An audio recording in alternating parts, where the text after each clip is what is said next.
এতদিন পরে দেখছি পিঠে পুলির শর্ট ভিডিওটা তোমাদের সাথে শেয়ারই করা হয়নি।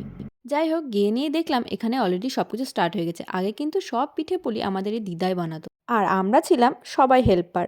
এত জন মিলে বানানো হতো যে মনে হতো না যে কোনো খাটনি করছি। তাই এবারও আমি বলে দিয়েছিলাম যেদিন পিঠে পুলি বানানো হবে আমাকে কিন্তু অবশ্যই জানাবে। আমিও গিয়ে নিয়ে বানাতে শুরু করে দিয়েছি। মানে খাওয়ার থেকে বানানোটা যেন আমার কাছে একটা ইমোশন। ছোটবেলা থেকে দিদার সাথে সাথে এটা করে এসেছি। এখন তো সবই রেডিমেড। ক্ষীরও আগে কিন্তু বাড়িতে দিদা নিজের হাতে ক্ষীরও বানাতো। আহা, সেই স্বাদ কিন্তু এখনো ভুলিনি। এই যে তুমি পিঠেটা দেখছো এটাকে বলে দুধ পুলি।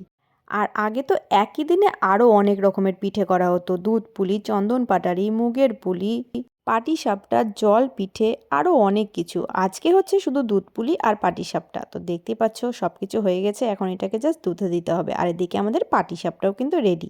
নিচের লিঙ্কে ক্লিক করে নাও, তাহলে তোমরা লং ব্লগটা দেখতে পাবে। আশা করছি তোমাদের খুব ভালো লাগবে। চলো আজকের জন্য বাই।